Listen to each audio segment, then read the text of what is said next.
আজকে 23 তারিখ, ঠিক আছে। তো একটা কথা শেয়ার করার জন্য ভিডিওটা করা। তো আজকে সকালে একটা ম্যাচ ছিল, তো মানে ক্রিকেট ম্যাচ। তো সেটা খেলার পরে আমি একটু মানে আমাদের যে মানবাজার স্টেডিয়াম রয়েছে সেখানেই ওই ফর্মটা দেওয়া হচ্ছে, ওই বেকার ভাতা যেটা।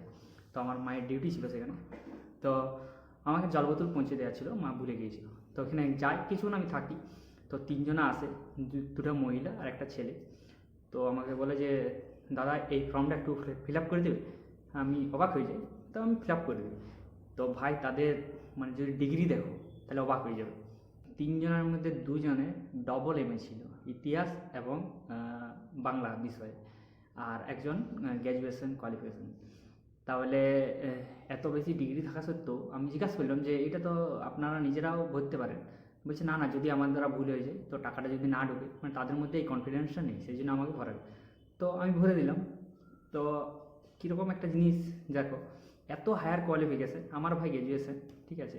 তাহলে এত বেশি কোয়ালিফিকেশান, মাস্টার্স করছে, কিন্তু তাও কনফিডেন্স নেই যে একটা ফর্ম ফিল আপ করবো।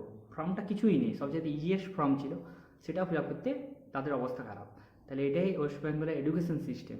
আর আমরা গুটি কয়েকজনাই রয়েছি যারা এই স্লোগানটা দিচ্ছি যে ভাতা নয় চাকরি চাই। অ্যাকচুয়ালি রিয়েলিটি যদি তুমি একটু যাও, সেখানে গিয়ে যেটা বুঝলাম যে তাদের কোনো আসি যায় না। তারা চাকরি নয় ভাতা চায়, এই স্লোগানটাতে বেশি খুশি রয়েছে, ঠিক আছে। আমি যদি আরও কিছুক্ষণ থেকে যেতাম তাহলে আরও 10-15টা ফিল আপ তো আমার হয়েই যেত। তাহলে এটাই এক্সপিরিয়েন্স, কীরকম একটা মিক্স এক্সপিরিয়েন্স।